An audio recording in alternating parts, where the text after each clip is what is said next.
Halo, salam sejahtera untuk kita semua. Perkenalkan, saya Dharma Andinandra Nur, SAP Consultant di PT B1 Optima Solusi, yang hari ini akan mendemokan SAP Business One untuk industri manufaktur. Adapun agenda demo kali ini, yang pertama yaitu perkenalan dan tujuan mengapa industri manufaktur harus menggunakan SAP Business One. Yang kedua, ada beberapa poin penting yang harus ada di industri manufaktur yang telah terkonfigurasi di dalam SAP Business One.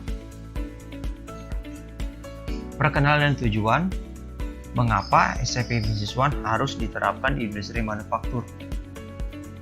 Karena SAP Business One dapat memberikan solusi yang terbaik dengan efisien dan efektif dalam segala aspek untuk perkembangan bisnis dari perusahaan.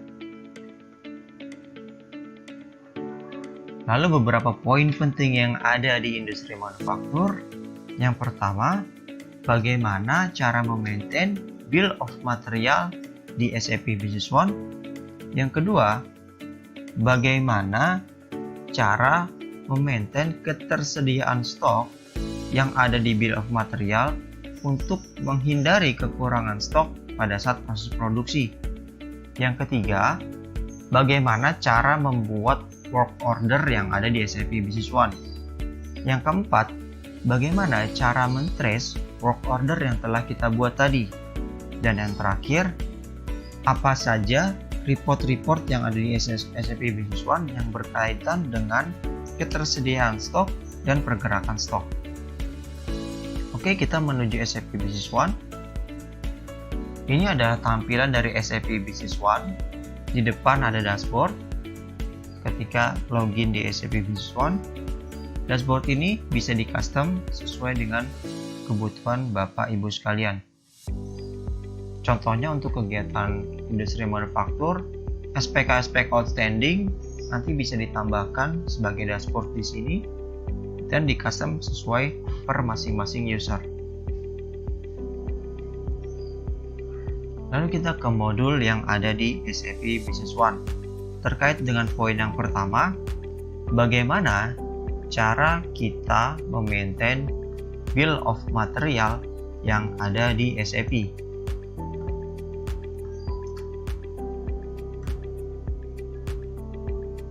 Sebagai contoh, ini adalah produk jadi yang bernama 32 GB memory server dengan komposisi material, mesin, dan labor. Ini bisa di-custom sesuai dengan proses lapangan yang ada di masing-masing perusahaan. Ini adalah tampilan dari bill of material.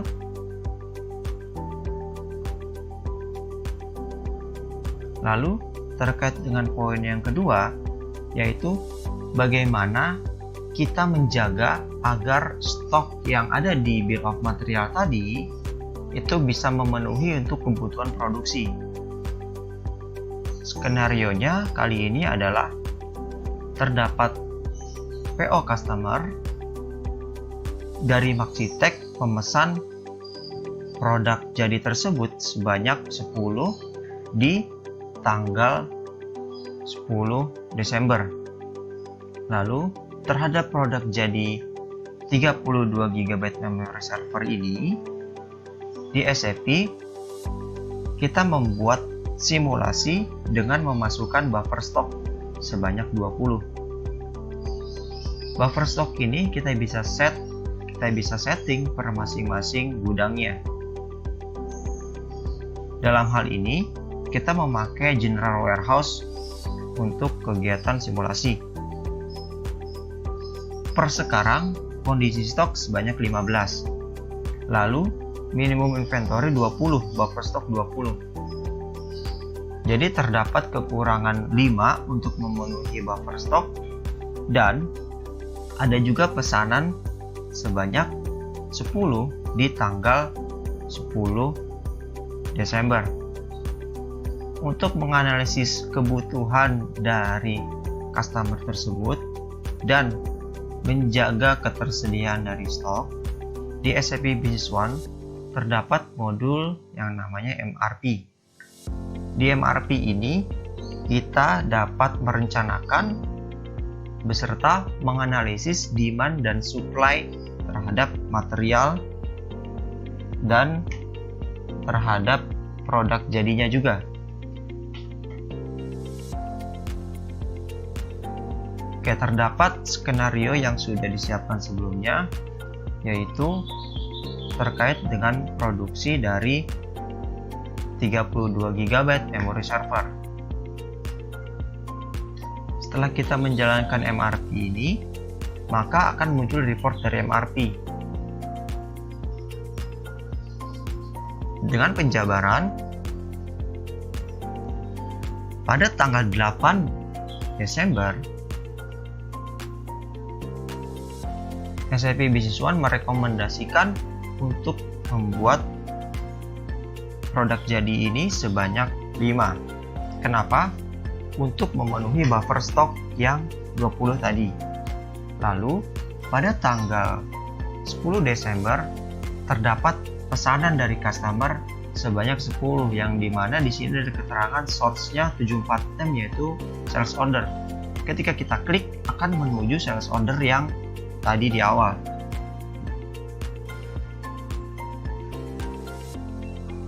Oke, begitu pula terhadap materialnya. Karena produk jadi 32 GB memori server tersebut membutuhkan memori DDR RAM 8 GB sesuai dengan yang di layar ini, memori 8 GB, maka SAP Business One pun menganalisis untuk membuat atau membeli dari memori tersebut, sehingga rekomendasi yang dihasilkan di SAP Business One yaitu ada purchase request untuk membeli memori DDR RAM sebanyak 165, purchase request juga untuk membeli memori DDR RAM 8 GB sebanyak 640, dan produksi untuk barang jadi 32 GB memori server sebanyak 5, dan produksi juga 32 GB memori server sebanyak 10 yang per masing-masing tanggalnya sesuai dengan kebutuhan.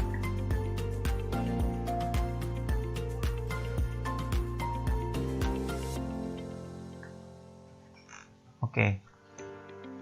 Di sini kita langsung bisa membuat dari purchase request dan production order tersebut. Kita tinggal checklist sesuai dengan kebutuhan, update, maka akan terbentuk secara otomatis production order dan satu dokumen untuk di generate melalui purchase request.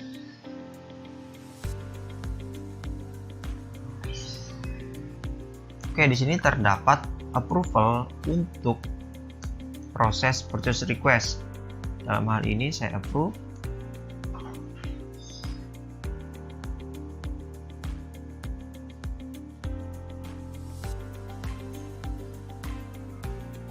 Maka akan ada notifikasi dari SAP, dan dari SAP ini kita add dokumennya.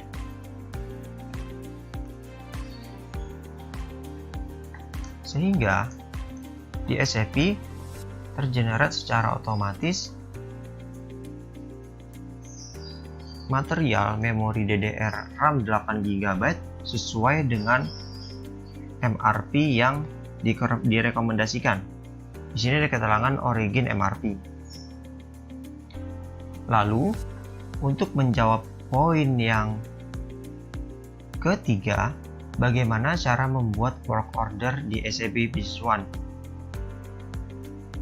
Melalui MRP Wizard tadi, telah kita ketahui terjadi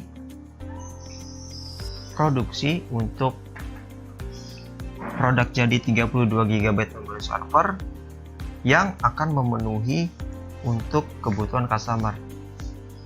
Di layar, ini adalah work order yang ada di SAP. Work ordernya bersifat production order yang di generate melalui MRP. Di production order ini kita bisa rilis untuk kebutuhan produksi. Rilis. Lalu untuk memenuhi material memori DDR RAM 8GB, maka kita harus membeli dari memori DDR 8GB tersebut melalui purchase request yang tadi.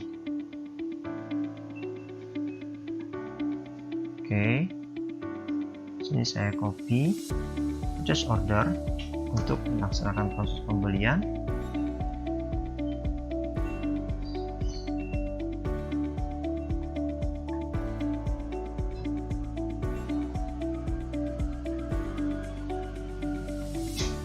Lalu dari proses pembelian ini ditarik ke AP Invoice untuk proses penerimaan barang serta pencatatan hutang.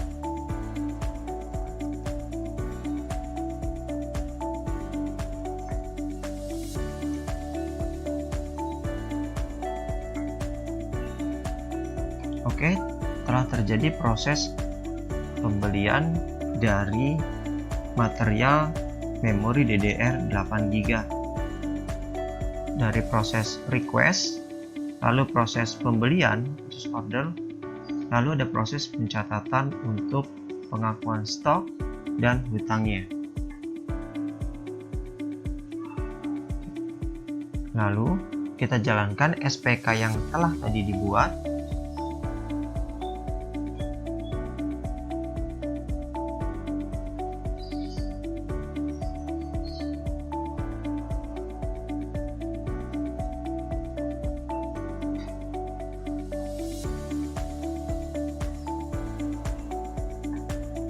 Oke, setelah sudah,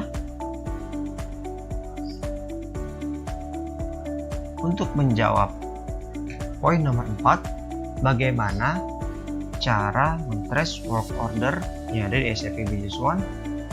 Maka jawabannya adalah melalui relationship app ini kita dapat men-trace kegiatan SPK yang sudah dilakukan. Dalam hal ini kita sudah mengeluarkan material untuk produksi beserta dengan mesin dan labornya, lalu kita sudah terima barang jadinya, yaitu 32 GB memori server. Lalu untuk menyelesaikan SPK atau work order ini, maka kita akan close work ordernya. Lalu di summary, sini ada keterangan bahwasannya ada cost dan ada total variance. Di sini sudah tergenerate otomatis di SAP sehingga ketika ada variance produksi akan terjurnal juga secara otomatis.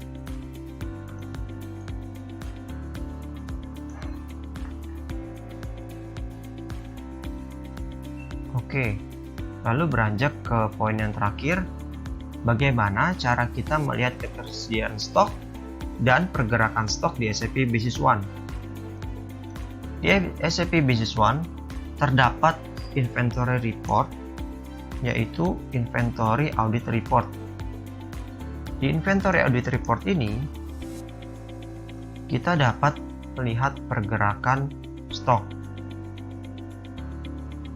Sebagai contoh, 32 GB memory server,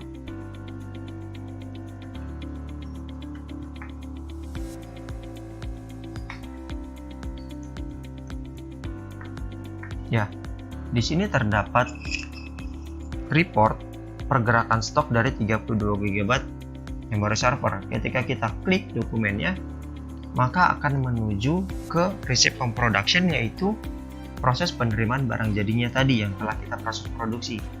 Begitu pula terhadap pemakaian dari produksinya, maka kita bisa lihat lagi di production ordernya melalui relationship tab akan terdapat issue for production. Ini adalah salah satu contoh pergerakan stok mengenai 32 GB memory server.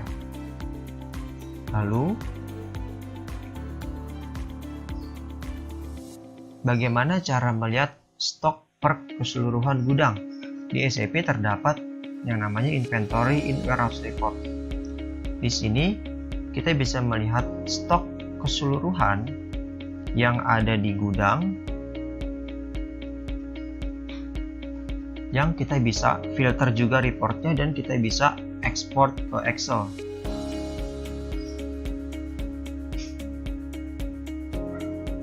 Ini adalah list dari inventory in warehouse report, keseluruhan stok yang ada di gudang.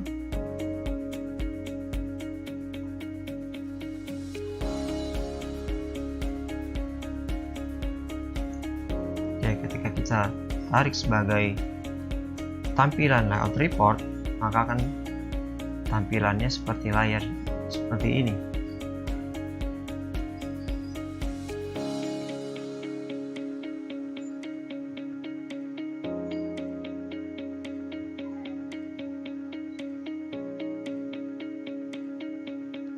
Oke. Sekian demo kali ini. Terima kasih. Salam sejahtera untuk kita semua.